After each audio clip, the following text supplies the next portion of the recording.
أعوذ بالله من الشيطان الرجيم. بسم الله الرحمن الرحيم.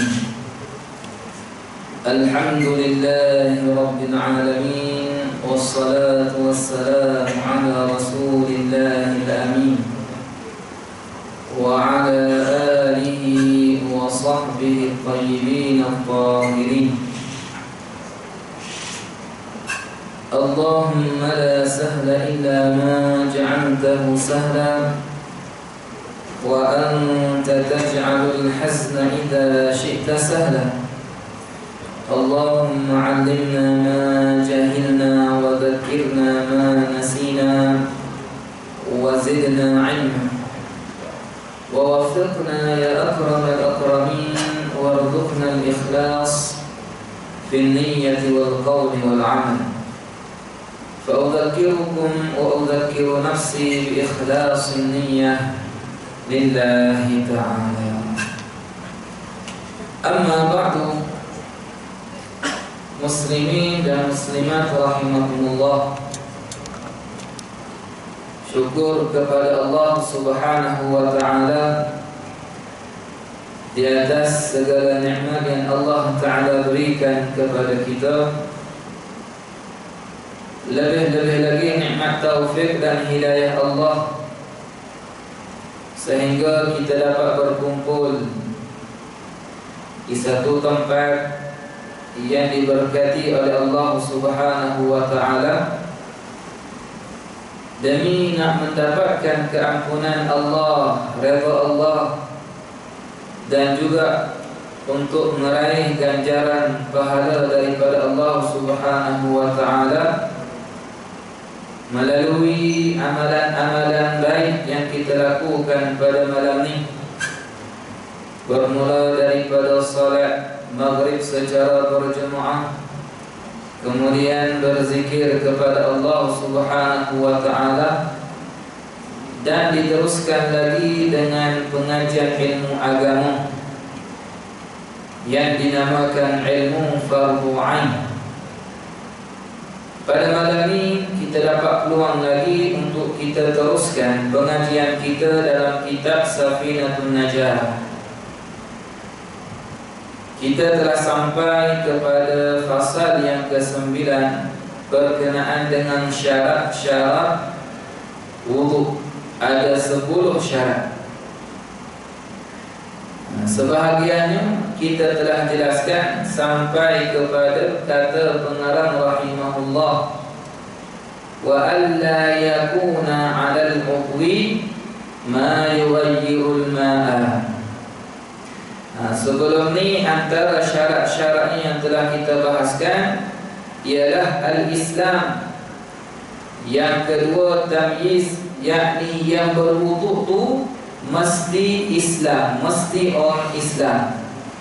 Yang kedua mesti mumayyiz, dan juga mesti suci daripada haid dan nifas bagi perempuan, dan suci daripada perkara yang menghalang untuk sampai air kepada kulit. Adapun pada malam ini syarat yang kelima, iaitu wa alla yakuna 'alal mudwi ma yughayyirul ma'a. Syarat yang kelima ialah kata pengarang, tidak ada ke atas anggota sama ada anggota basuh ataupun anggota sapu ma yughayyirul ma'a, sesuatu yang boleh mengubahkan sifat air wudu tersebut.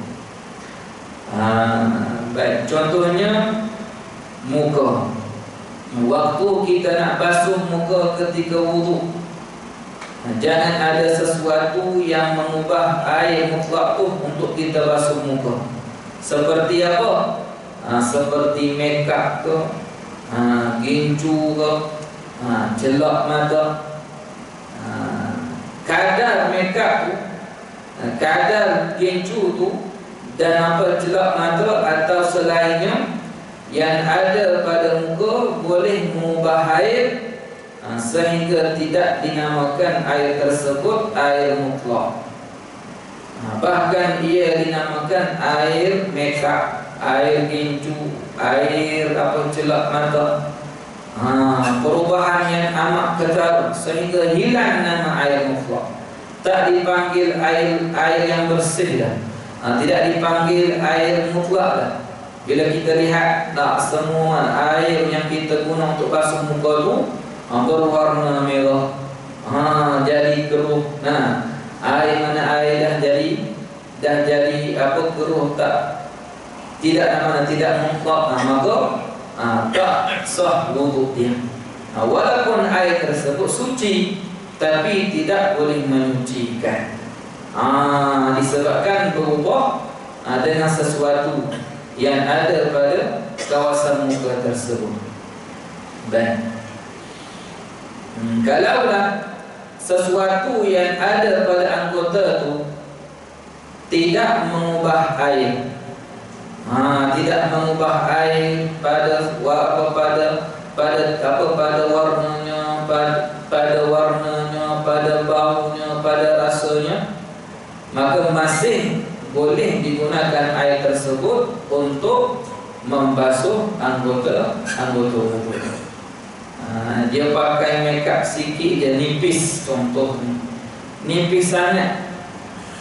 Dengan sekira-kira kalau dilihat makeup tu dia tu nipis sangat, kalaulah bercampur dengan air tu masih tak berubah pada warna, pada sifat, pada rasa, maka dibolehkan untuk teruskan basuh.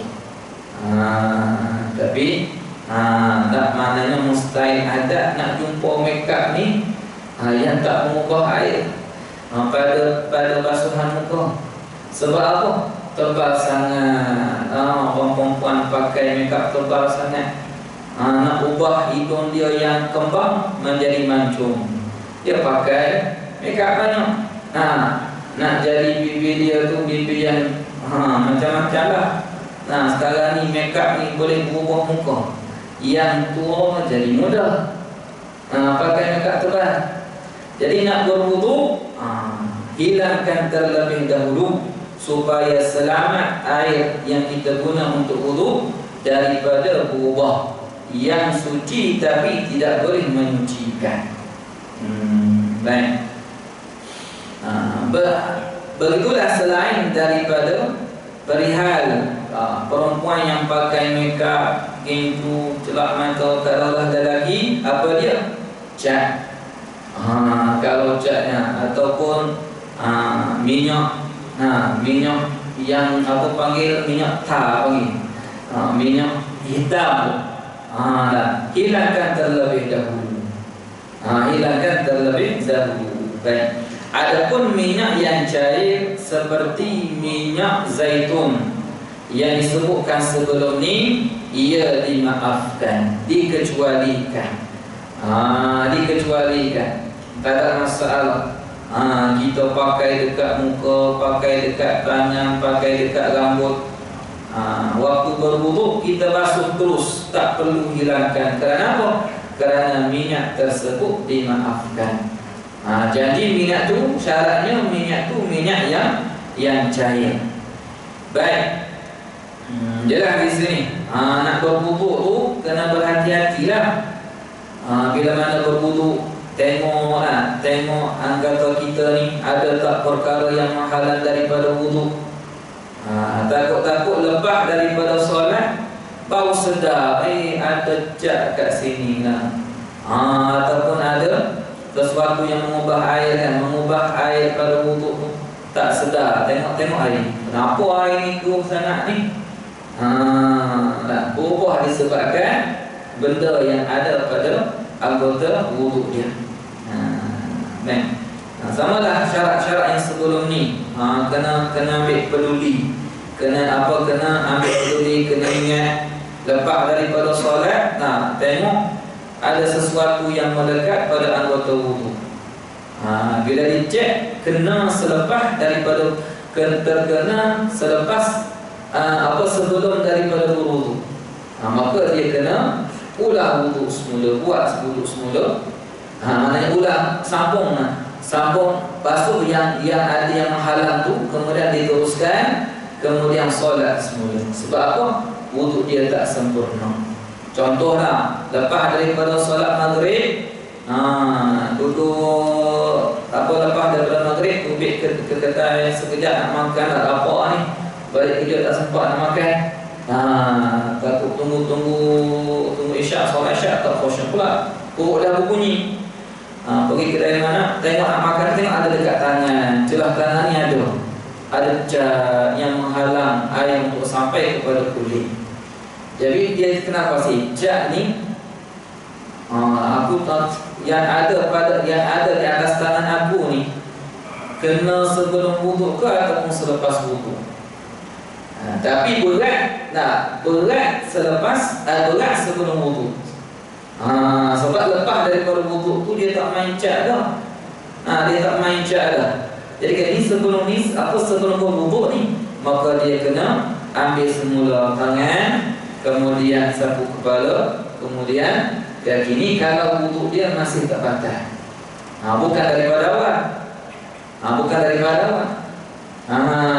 Sebab apa? Walaupun dah kering dah.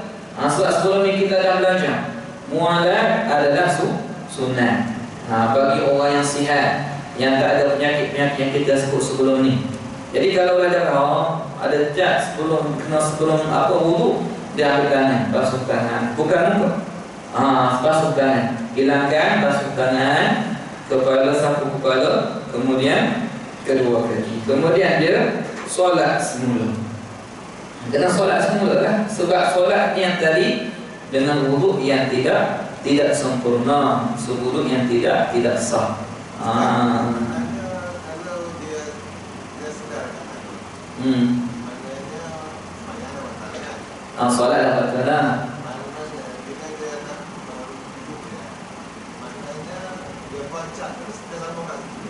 Basuh lah. Kedua tu, lepas tu terus. Bukan daripada awal. Sebab tak berlaku perkara yang membatalkan wudu. Kalau dah batal, lepas solat tu batal wudu. Ambil semula. Tak payah sambung. Mualat yang sebenarnya kita kata basuh anggota yang seterusnya sebelum anggota sebelumnya kering. Maknanya berterusan. Jangan biar kering dulu baru nak buat. Kalau biarkan kering dulu baru buat, ni tak ada mualat. Contoh dia basuh muka. Muka tu masih ada basah-basah, dia terus basuh kedua tangan, ni dikira ada mualat lagi. Kalau muka tu kering baru nak buat kedua tangan, ni tak ada mualat. Yang ini berterusan. Yang ini selepas daripada basuh muka, dia duk sembang, duk cakap, duk wasapkan, duk cakap sampai kering muka dia. Lepas tu dia sambung balik basuh. Dia sambung balik basuh kedua tangan. Yang ni tak ada pahala mualat. Wudu sah. Sebab mualat tu sunat bagi orang yang tidak ada penyakit kencing tak tus, kentut tak tus, keluar air metik kan. Ni kentut selalu, mok selalu. Ataupun perempuan yang mustahadah. Bukan syarat bagi wudu. Bukan syarat, bukan rukun. Bagi wudu orang yang sihat. Nanti bawah ni dia ada terangkan mualat bagi siapa sini. Syarat yang terakhir, yakni berterusan. Syarat mualat ni untuk siapa? Bawah ni dia ada terangkan. Baik.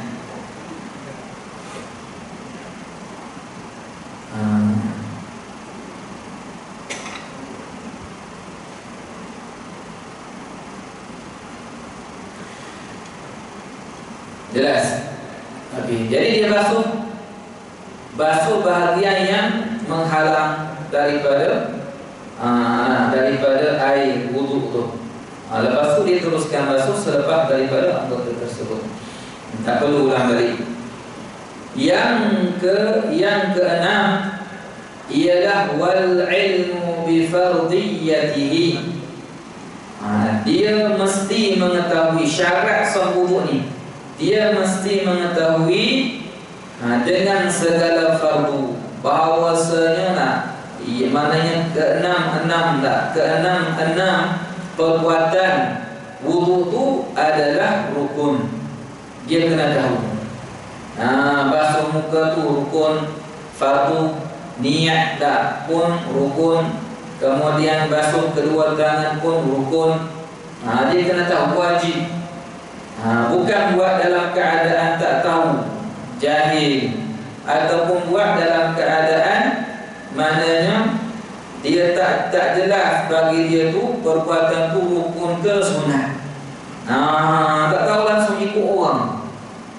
Jadi cara perbuatan ataupun cara wuduk dia sebagaimana dalam keadaan jahil, tak tahu ke fardu wuduk, maka tak sah wuduk. Walaupun kita lihat betul wuduk dia buat, betul wuduk dia buat, tapi tak tahu yang mana basuh muka tu rukun, fardu, basuh kedua tangan tu fardu, tak tahu. Hanya ikut orang sahaja. Maka amalan seperti ini maknanya amalan yang tidak sah, ditolak. Kan? Baik. Seperti mana yang sebelum ni saya kongsikan kisah seorang lelaki yang datang dan masuk ke masjid Rasulullah SAW, solat 2 rakaat. Setelah selesai solat 2 rakaat, dia bertemu dengan Nabi. Dia bagi salam, Nabi jawab salam. Kemudian Nabi suruh dia solat semula. Maka lelaki ini pergilah solat kali yang kedua. Lepas solat kali yang kedua pun, bila mana bertemu dengan Nabi kata lagi, pergi solat semula. Solat yang kamu solat tadi tidak sah. Solatlah dia kali ketiga. Pun kena tegur. Kena tegur. Nabi SAW kena tegur dia lagi. Buat kali yang ketiga, tak sah lah. Fa inna irji' fa salli fa innaka lam tusalli. Kembali semula solat. Solat yang kamu buat pun kali ketiga tu pun tidak sah. Maka jelas daripada situ perbuatan lelaki tersebut buat dengan cara tidak mengetahui, tidak berilmu, dalam keadaan jahil. Baik, maka berhati-hatilah kita dalam melakukan sesuatu amalan, buat tu dengan ilmu. Baik. Kemudian yang ketujuh, wa alla ya'taqida fardhan min furudihi sunnatan.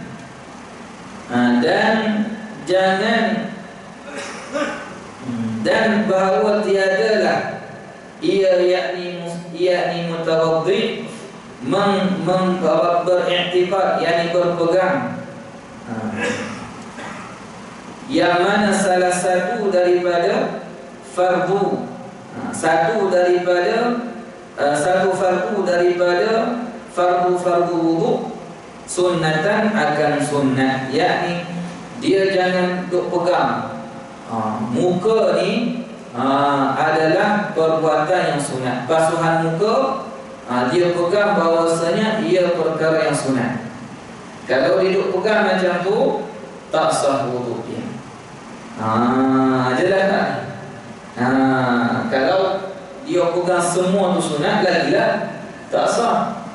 Adapun kalaulah dia berpegang, dia beriktikad, rupa semua dalam wuduk tu, perbuatan wuduk tu ada fardu, ada sunat, ataupun dia kata ada fardu tapi dia tak boleh tentukan mana perbuatan wuduk yang fardu, dia tak boleh tentukan, maka sah lagi wuduk dia. Yang tak bolehnya dia iktikad, dia pegang yang mana basuh muka tu sunnah, yang fardu tu sunnah. Hak ni yang tak boleh. Adapun yang yang berpegang iktikad semua dalam wuduk tu ada fardu. Semua dalam wuduk tu fardu, tapi dia tak boleh beza. Dia tak boleh tentukan mana. Tak boleh tentukan. Maka sah lagi wuduk dia. Baik.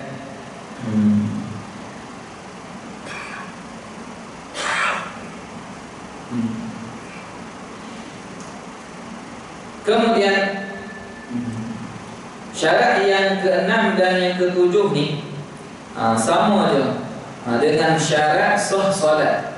Kalaulah orang ni tak tahu kefarduan, tak tahu kefarduan solat tu, dan juga dia meyakini bahawasanya sujud tu adalah sunat, boleh membatalkan solat.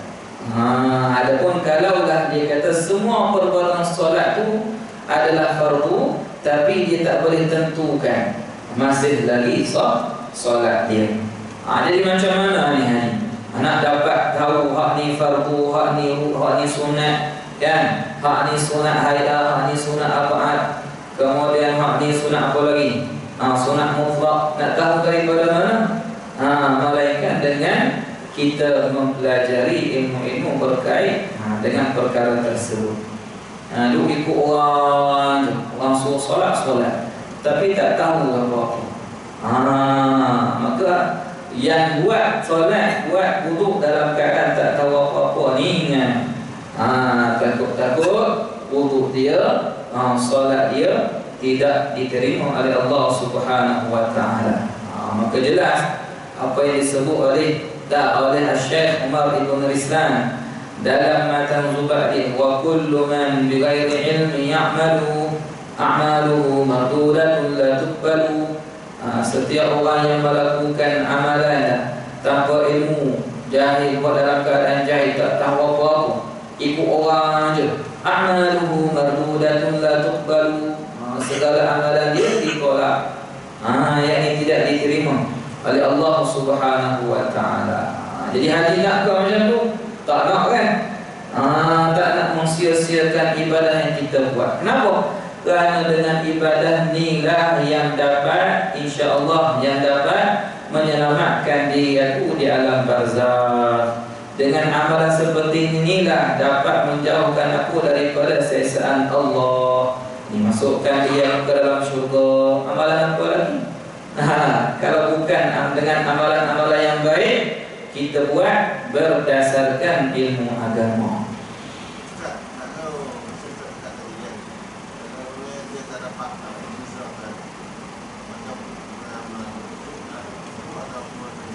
Antara yang mana yang fardu, yang mana sunat. Maknanya sembahyang kan macam mana sah. Maksud solat dia sah sebab dia beriktikad dalam solat tu semuanya fardu. Tapi dia tak boleh bezakan. Ataupun ada fardu, ada sunat. Dia tak boleh nak tentukan mana, bila tanya mana perbuatan fardu, mana perbuatan sunat, bila kita minta tunjuk, dia tak boleh, dia tak tahu. Maka solat dia masih sah. Yang tak sahnya tak tahu apa-apa. Yang tak tahu ataupun dia berpegang bahawasanya yang dalam solat tu semuanya sunat. Solat tu wajib tapi perbuatan dia sunat. Ataupun dia kata satu fardu yang kita pegang, contoh sujud tu, dia kata sujud dalam solat tu sunat. Bukan wajib. Bukan fardu. Dia kata sunat. Ni tidak sah solat dia. Begitu juga wudu. Jelas nanti.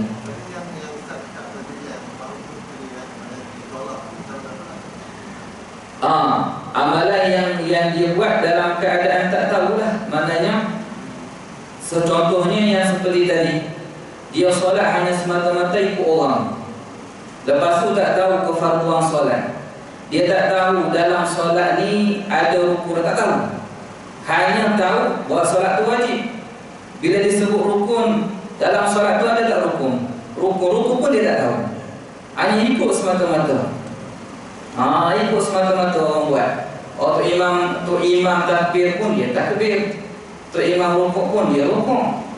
Bila ditanya dalam solat ni mana rukun, dia pun kata tak tahu rukun itu apa benda pula. Aku tahu solat tu wajib je. Kan? Tak tahu je lah. Baik. Jadi solat dia solat yang tidak sah. Ataupun dia meyakini juga tadi yang fardu sunat, ataupun tak tahu apa-apa bila ditanya buat sahaja. Jelas ni. Maknanya kalau ibadat ni mata-mata taklid juga adanya ulama. Kalau semata-mata taklid ikut semata-mata tak tahu rukun, tak tahu solat, tak tahu apa yang dalam perbuatan solat tu yang wajib, hanya ikut semata-mata solat dia, solat dia apa dia tolak, tidak diterima, buat sahaja. Kan, tak tahu apa-apa. Kan. Tapi kebanyakan kebanyakan orang kita dia tahu perbuatan solat tu wajib, fardu, tapi dia tak pandai tentukan. Tak pandai tentukan. Ada rukun, ada syarat dia, tapi dia tak boleh tentukan mana. Bila sebutkan rukun-rukun solat, boleh sebut sujud sujud, kemudian lupa separuh, ingat separuh. Bila kata ada rukun solat, ada, tapi tak tahu kat mana. Ini tidak ada masalah pada solat dia.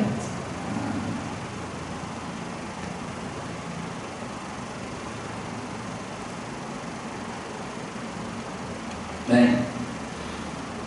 Yang ke-8, wal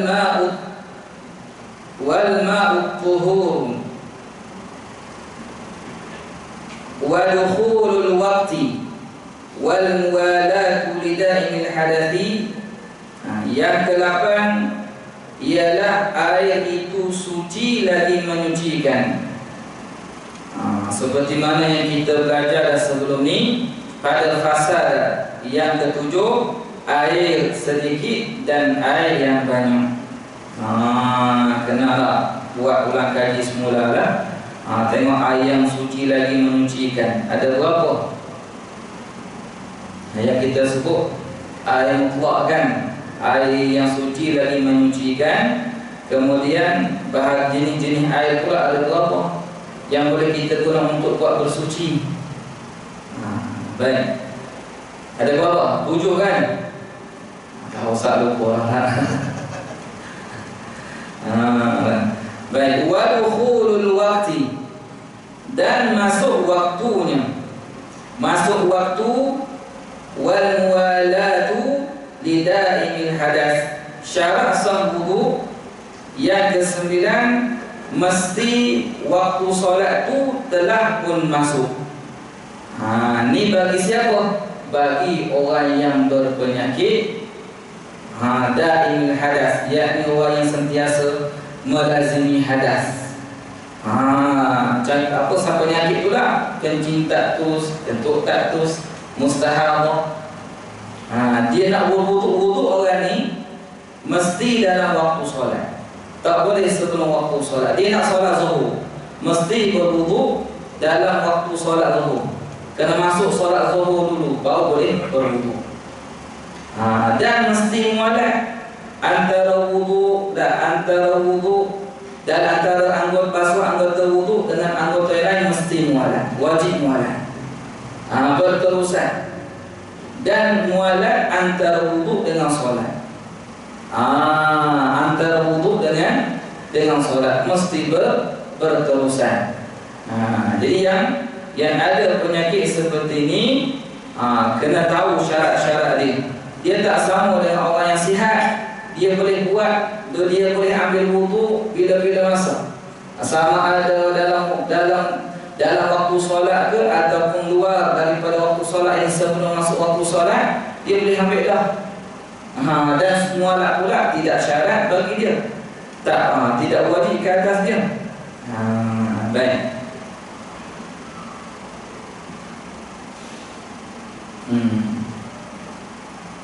Maka orang yang ada yang sentiasa berhadas ni, lepas dia ambil wudu, kalaulah jenis kencing taktus ni dia pakailah, dia balutlah dengan sesuatu. Dengan sesuatu supaya air kencing dia tu tidak menitis, tidak menitis. Begitu juga perempuan mustahadah pakai sesuatu. Kena pakai apa, kalau perempuan pakai apa panggil? Pakai modest kan, ataupun pampers ke. Kalau yang jenis kentut macam mana pula? Sombak je. Jenis kentut tu. Ustaz, kalau macam orang penyakit macam ni kan, macam mana dia punya? Sebab dia kalau doktor tak penyakit tak penyakit tak ada penyakit. Kalau terserah saya dia prostat kanser. Kalau prostat kanser ni dia tak sedar Ya. So macam mana dia kalau dia macam tadi ada benda waktu dia akan duduk kan? Yalah, kalau dalam solat tu dikeluarkan. Sebab Datuk dimaafkanlah bagi dia. Solat tu untuk dia tak boleh jadi imam, tak boleh. Maknanya dia akan bersih duduk, dia akan makan Dah. maknanya dia akan jadi salah. Kalau keluar pun dia makan. Boleh nak buat apa dah keluar. Kecintaan berterusan. Baik. Habis fasal yang ke-9. Kemudian fasal yang ke-10, kata pengarang rahimahullah, nawaqidul wudu'i arba'atu asya'a. Perkara-perkara yang membatalkan wudu, arba'atu asya'a, ada 4 perkara. Al-awwalu, yang pertama, al-khariju min ihdas sabilaini min al-qubuli wad-duburi rihun aw ghairuhu illa al-maniyyu. Yang pertama, perkara yang membatalkan wudu ialah keluar daripada salah satu daripada 2 jalan, daripada kubul ataupun dubur, yakni daripada kemaluan depan ataupun kemaluan hak belakang tu, angin atau lainnya kecuali mani. Bila keluar sesuatu dari salah satu daripada 2 jalan, kubul ataupun dubur, sama ada yang keluar itu yang kebiasaan ataupun yang keluar itu yang luar biasa.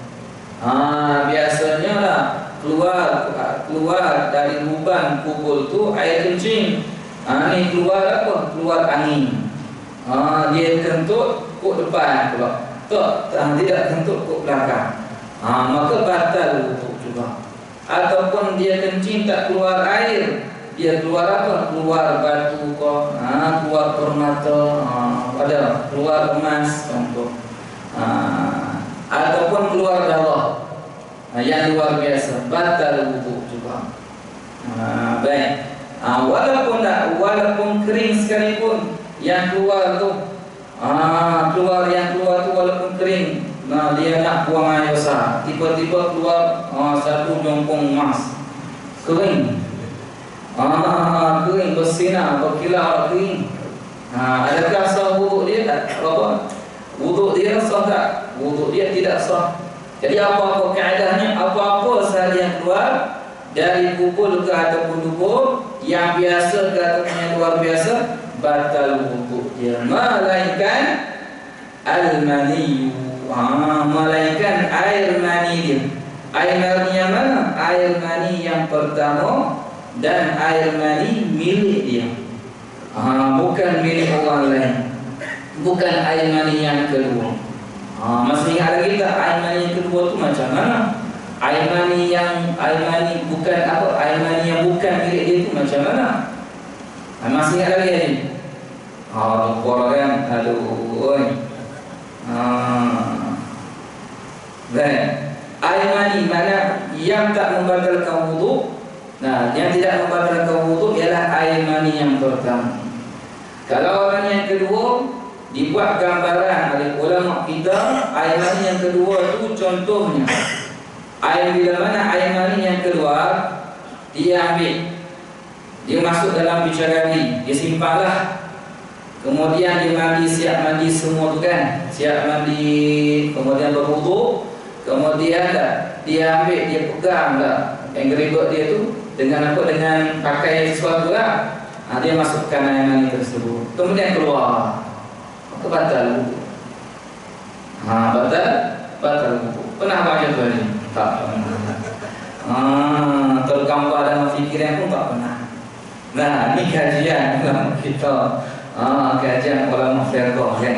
Baik, air mani kalau daripada diri dia sendiri tak batal wudu. Kalau bukan air mani dia, batal wudu. Contohnya air mani yang keluar selepas isteri itu, perempuan tu bersama dengan suami dia. Dia yakin, dia tahu waktu bersama dengan suami dia tak keluar daripada dia mani. Suami dia yang keluar daripadanya mani. Kemudian perempuan dia mandilah. Lepas dia bersetubuh tu dia mandi wajib.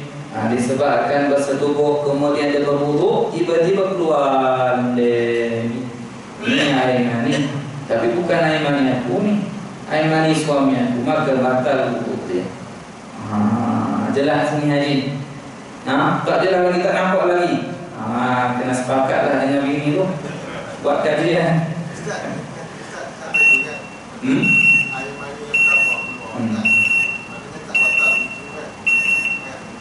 Biasanya dia akan keluar mati dulu, lepas tu baru Kalau lah tahu memang yang keluar dulu tu mazi, batal tu. hanya dia sebentar tau. Boleh tahu kebatal wuduk dulu baru.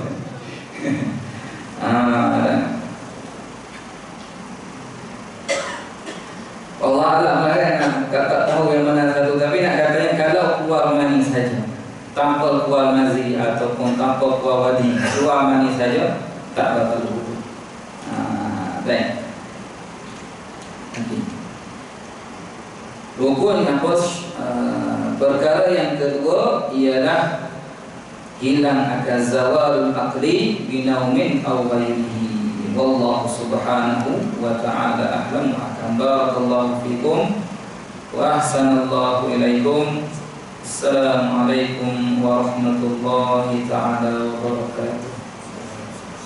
Tahlil 3 kali dan selawat 3 kali sebagai penutup. La ilaha illallah, la ilaha illallah. Allahumma salli ala sayyidina Muhammad wa ala alihi wa sahbihi.